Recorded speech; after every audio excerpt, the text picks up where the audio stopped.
Assalamualaikum warahmatullahi wabarakatuh.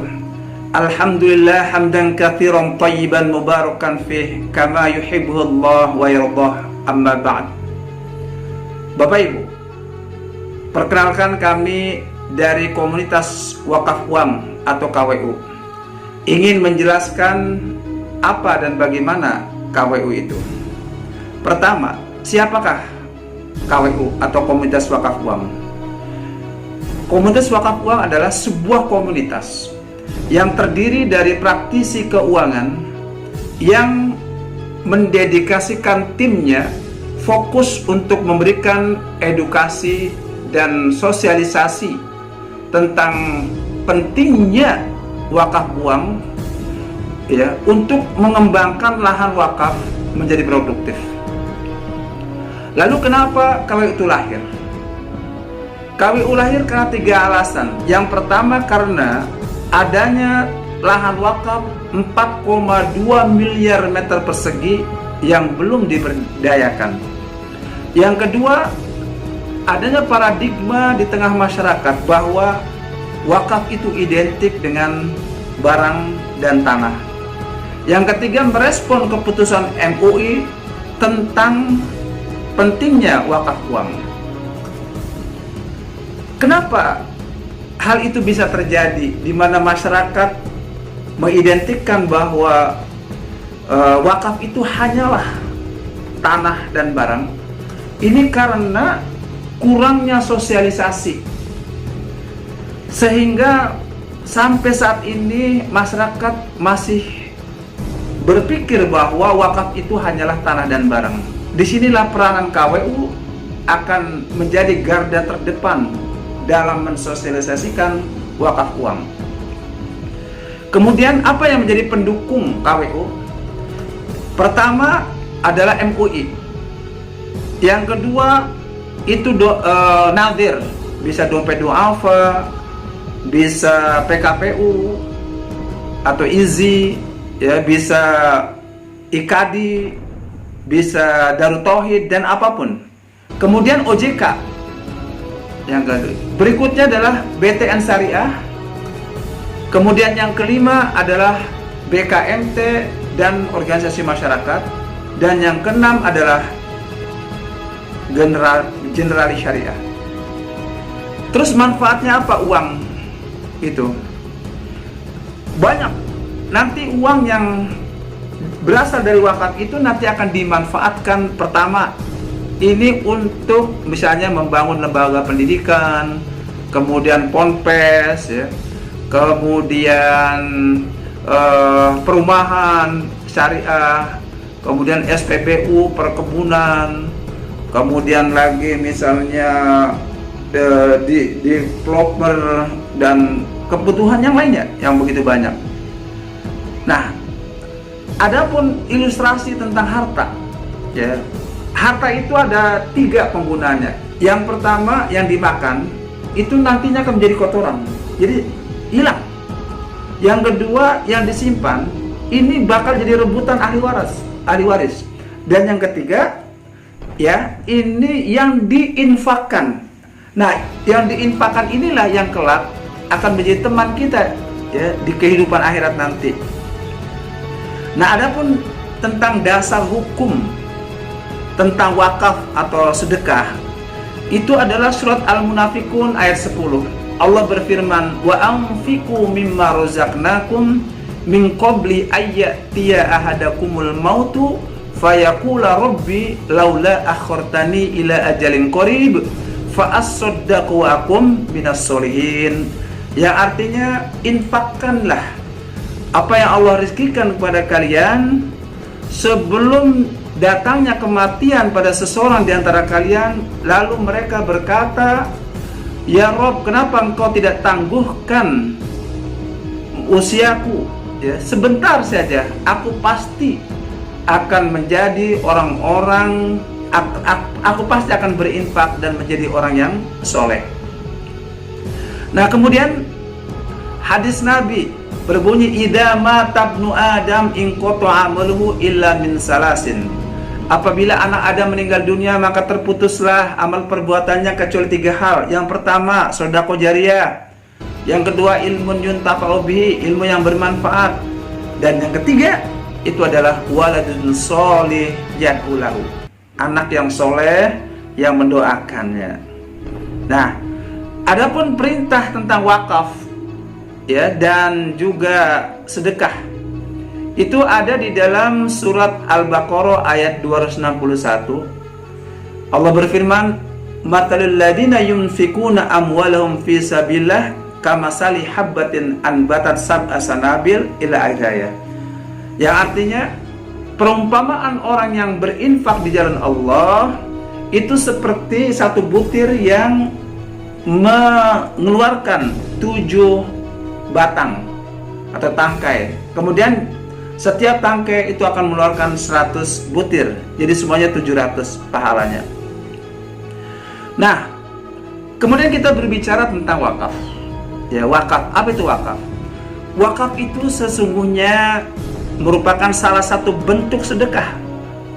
Nah, sedangkan sedekah itu adalah kewajiban yang sempurna atau kebajikan yang sempurna, ya, yang balasannya itu sampai 700 kali lipat. Dan wakaf ini adalah sedekah yang cerdas, yang memberikan pasif amal. Harta benda yang diwakafkan tetap utuh, tapi pahalanya yang diterima terus menerus tanpa henti sampai hari kiamat. Nah, saudaraku, sedekah itu ada yang untuk diri sendiri, ya, ada untuk orang lain. Nah, untuk yang untuk sendiri ini pernah diriwayatkan oleh Rasulullah SAW. Beliau bertanya kepada sahabat, "Wahai sahabat, siapa di antara kalian yang lebih menyukai harta ahli warisnya daripada harta dirinya sendiri?" Para sahabat bertanya, "Tidak ada Rasulullah, semua orang lebih mencintai hartanya sendiri daripada harta ahli warisnya." Kemudian Rasulullah bersabda bahwa hartanya adalah yang dikedepankannya, artinya yang diinfakkan, dan harta ahli warisnya adalah yang diakhirkannya, artinya yang disimpan, ya. Hadis riwayat Bukhari. Nah, sedangkan sedekah untuk orang lain juga bisa, ya. Misalnya seseorang bersedekah untuk orang tuanya, sebagaimana diriwayatkan dalam sebuah riwayat Sa'ad bin Ubadah, ibunya meninggal dunia, ya. Lalu Sa'ad bertanya kepada Rasulullah, "Ya Rasulullah, apakah kalau saya bersedekah maka pahalanya untuk bermanfaat untuk ibu saya?" Maka Rasulullah menyatakan, "Ya, memang benar." Ini hadis riwayat Bukhari. Nah, selanjutnya kita dalam hal keuangan ini harus ada perencanaan, ya. Perencanaan keuangan kita ini ada 2. Yang pertama, manajemen aset dunia. Yang kedua, manajemen aset akhirat. Jadi dua-duanya harus kita rancang. Nah, yang untuk dunia, misalnya dana untuk anak sekolah, dana untuk sakit, dana untuk investasi, kemudian dana untuk kebutuhan renovasi. Ini adalah yang terkait dengan manajemen aset dunia. Nah, yang kedua, ini adalah manajemen aset akhirat, yaitu bagaimana kita di akhirat hidup kita dalam keadaan diridhoi Allah SWT. Tentu saja yang pertama beramal soleh, ya. Setiap kita beramal soleh artinya kita sudah investasi kebaikan. Nah, yang kedua, kalau kita berbuat tidak baik, itu akan mengurangi pahala kita. Apalagi kalau kita sampai menggibah orang, menzolimi orang, itu nanti, ya, kita dikurangi amal kita. Nah, oleh karena itu termasuk manajemen aset akhirat adalah pertama punya anak yang soleh, kemudian yang kedua ilmu yang bermanfaat, dan yang ketiga ini adalah yang tidak kalah pentingnya adalah sedekah jariyah alias wakaf. Nah, kemudian setelah kita mengetahui betapa pentingnya, betapa istimewanya yang namanya wakaf, yang namanya sedekah jariyah, ya, maka akan disampaikan tentang cara berwakaf nih, ya. Jadi cara berwakaf itu ada 3 macam. Yang pertama bisa langsung, ya. Kemudian yang kedua bisa dicicil bulanan, dan yang ketiga dengan apa yang disebut dengan kuantum wakaf. Nah, itu ada 3. Nah, ini istilah contoh kasus, ya. Misalnya Bapak nih ya, Bapak punya harta berapa? Rumah, mobil, kemudian misalnya harta-harta yang lainnya di total misalnya 3 miliar. Berapa yang diwakafkan? Berdasarkan standar hadis Mu'ad bin Jabal, Sa'ad bin Abi Waqqas, itu sepertiga kita boleh berwasiat untuk berwakaf atau sedekah. Nah, kalau sepertiga, jadi dari 3 miliar ya, 3 miliar sepertiganya itu menjadi 1 miliar. Dijual semuanya, kemudian yang 1 miliarnya kita wakafkan. Lalu kita beli aset yang lain itu 2 miliar. Mungkin nggak begitu? Rata-rata berat. Kenapa? Karena orang biasanya memikirkan untuk living cost kehidupan sehari-hari dan juga untuk anak-anaknya. Maka kalau cara langsung itu berat. Lalu dengan cara dicicil, ya bisa juga. Cara cicil misalnya dia mau berwakaf 1 miliar, setiap bulannya misalnya 1 juta, ya 1 juta itu dicicil. Berarti perlu waktu 30 tahun. 30 tahun ya, itu dicicil. Dan ternyata ketika dia menyicil sebulan 1 juta, pada bulan yang ke-6 Allah berkehendak dia meninggal. Berarti baru 6 bulan kali 1 juta, baru 6 juta dia berwakaf. Nah, yang ketiga dengan cara wakaf kuantum. Nah, wakaf kuantum ini dia misalnya 1 bulan 1 juta. Ternyata pada bulan ke-6 Allah takdirkan dia meninggal. Maka yang 1 miliar langsung cair, walaupun dia baru bayar 6 juta. Disitulah keunggulan ya wakaf kuantum. Tapi manapun bentuknya, apakah langsung, cicilan maupun kuantum, tetap baik. Hanya saja yang kuantum itu jauh lebih baik. Nah, jadi disinilah perbedaannya antara cicilan dan kuantum. Nah, sekarang kesimpulannya, ya. Yang pertama, bahwa wakaf itu tidak perlu nunggu kaya. Kemudian wakaf juga tidak perlu nanti, atau wakaf itu tidak harus punya sebidang tanah, tetapi bisa dimulai sekarang juga, ya, dengan angka yang relatif kecil.